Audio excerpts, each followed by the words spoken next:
Welcome student.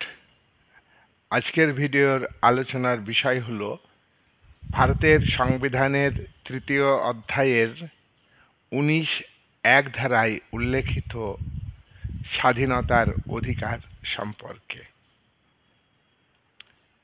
এটি ভারতের নাগরিকদের মৌলিক অধিকার। ১৯(১) ধারায় বলা হয়েছে যে ভারতের নাগরিকরা বাক স্বাধীনতা এবং মতামত প্রকাশের স্বাধীনতা ভোগ করবে।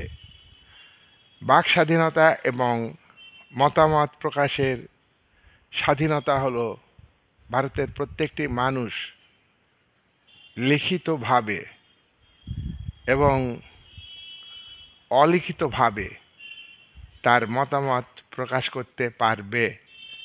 সংবাদপত্রে, পুস্তক পুস্তিকাতে এবং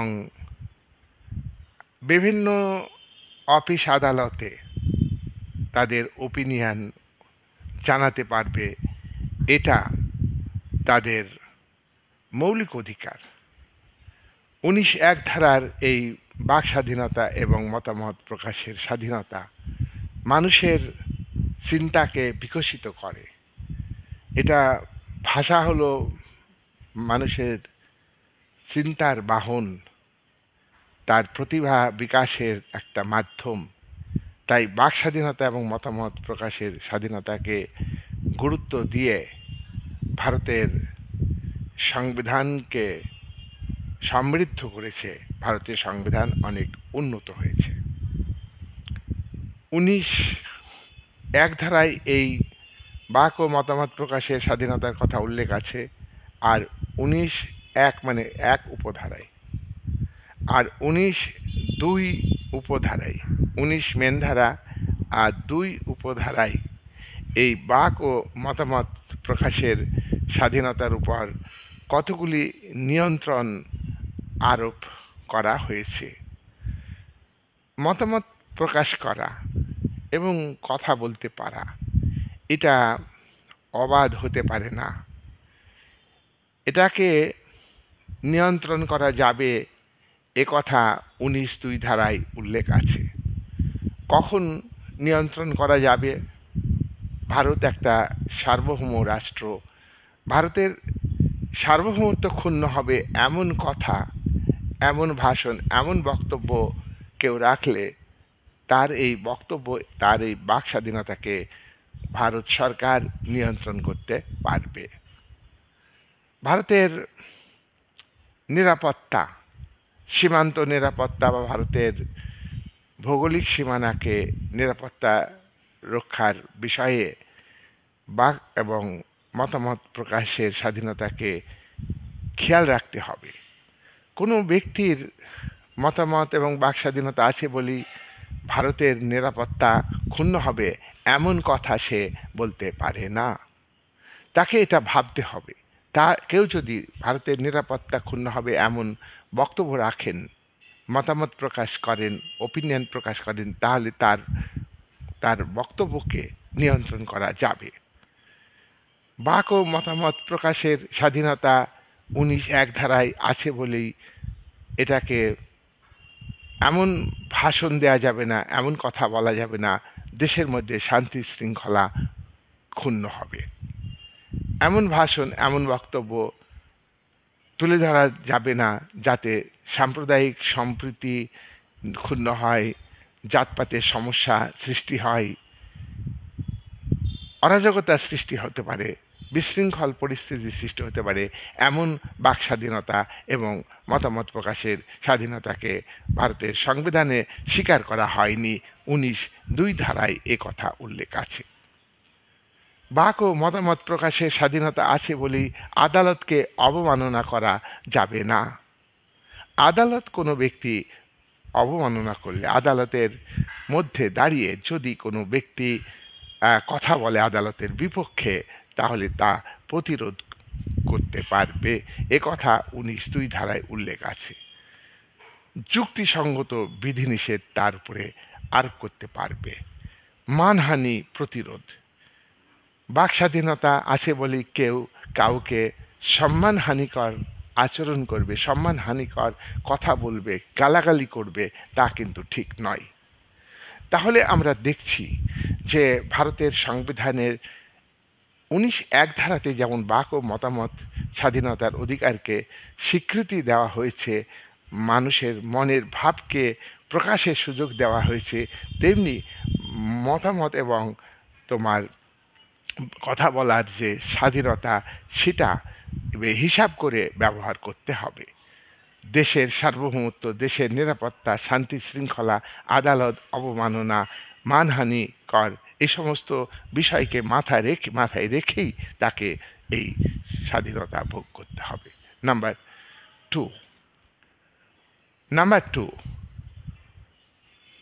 টু হচ্ছে 19(2) উপধারা।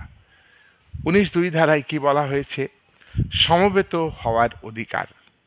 ভারতের নাগরিকরা সমবেত হতে পারবে, এই অধিকার 19(1) ধারাতে উল্লেখ আছে। কিন্তু এই সমবেত হওয়ার অধিকার অবাধ নয়, এই সমবেত হওয়ার অধিকার অনিয়ন্ত্রিত নয়। 19(2) ধারায় সমবেত হওয়ার অধিকারের উপর কতগুলি বিধিনিষেধ আরোপ করা যায়।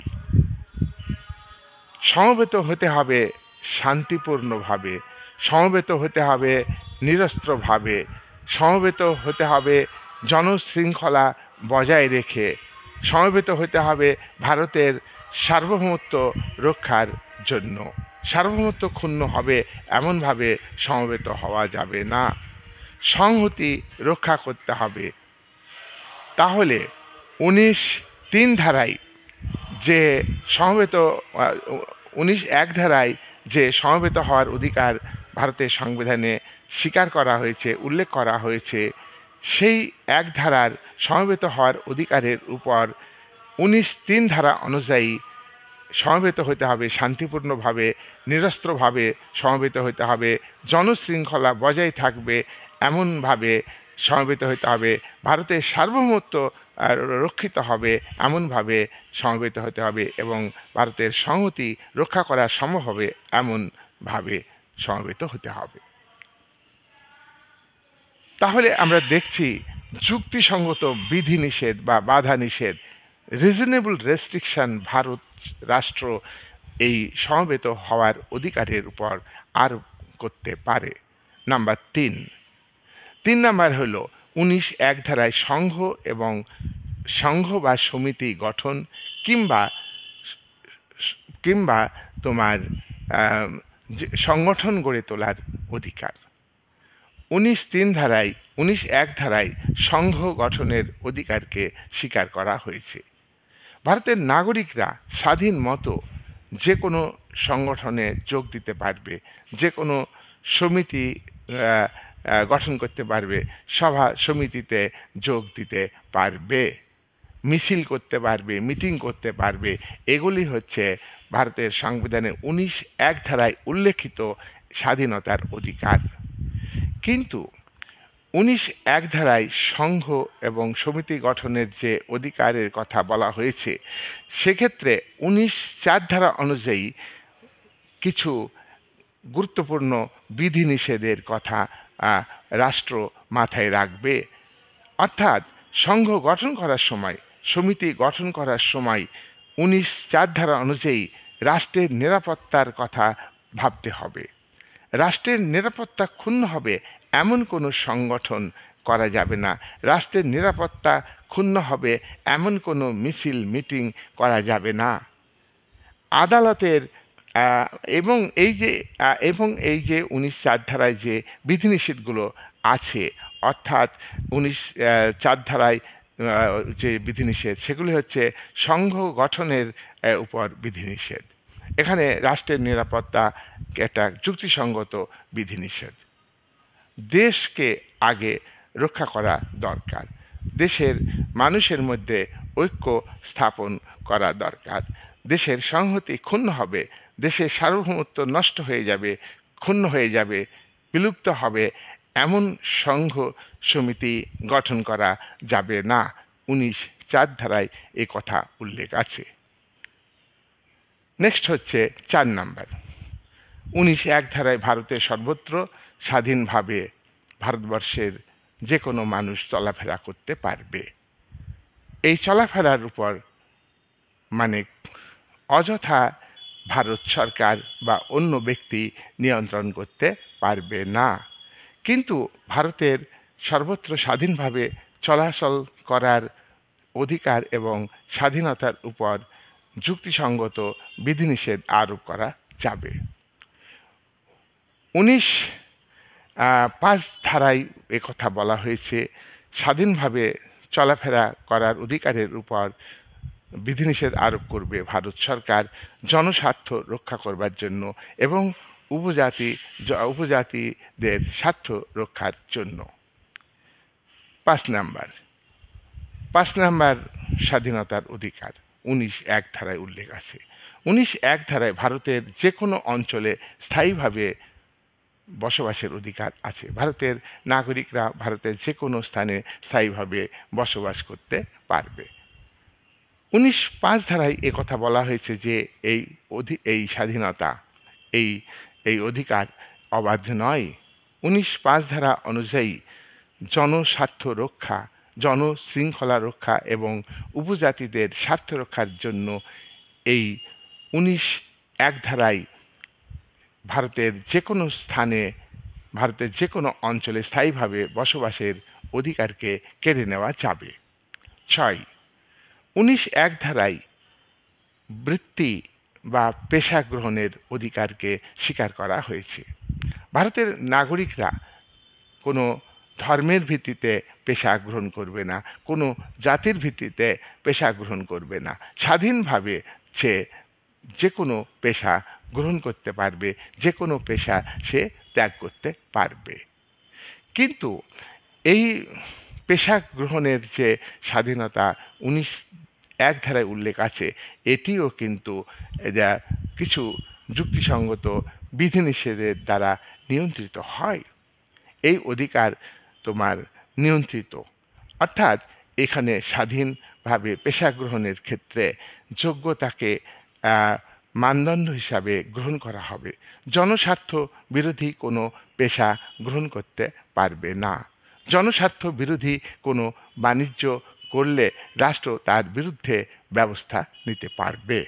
সুতরাং 19(1) ধারাতে আমরা দেখলাম ছটি স্বাধীনতার অধিকারের কথা উল্লেখ আছে। 19(1) ধারায় বাক ও মতামত প্রকাশের স্বাধীনতা, 19(2) ধারায় 19(1) ধারায় সমবেত হওয়ার অধিকার রয়েছে। 19(1) ধারায় সংঘ বা সমিতি বা সংঘ গঠনের অধিকার এর কথা বলা হয়েছে। 19(1) ধারায় 4 নাম্বার ভারতের সর্বত্র স্বাধীনভাবে চলাফেরা করার স্বাধীনতার কথা বলা হয়েছে। 19(1) ধারায় 5 নাম্বার যে অধিকার ভারতের যে কোনো স্থানে স্থায়ীভাবে বসবাসের অধিকার। 6, 19(1) ধারায় বৃত্তি বা পেশা স্বাধীনভাবে গ্রহণ করতে পারবে। আর এই 6টি অধিকারের উপরেই, প্রত্যেকটা অধিকারের উপরেই যুক্তিসঙ্গত বিধিনিষেধ আরোপের ব্যবস্থা করা হয়েছে। আর এই যুক্তিসঙ্গত বিধিনিষেধগুলি 19(2)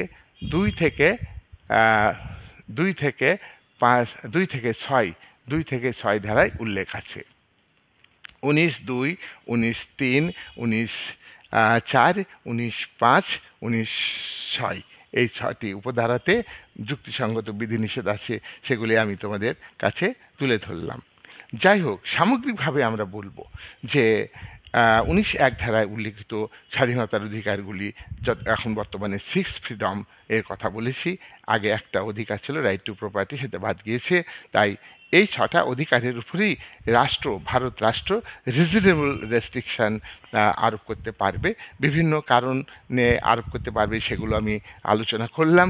আর এই আরোপ করার বিষয়টি হচ্ছে যুক্তিসঙ্গত হতে হবে, রিজনেবল রেস্ট্রিকশন হতে হবে, এবং সাংবিধানিক উপায় হতে হবে, সেখানে খেয়াল খুশি মতো হস্তক্ষেপ করতে পারবে না।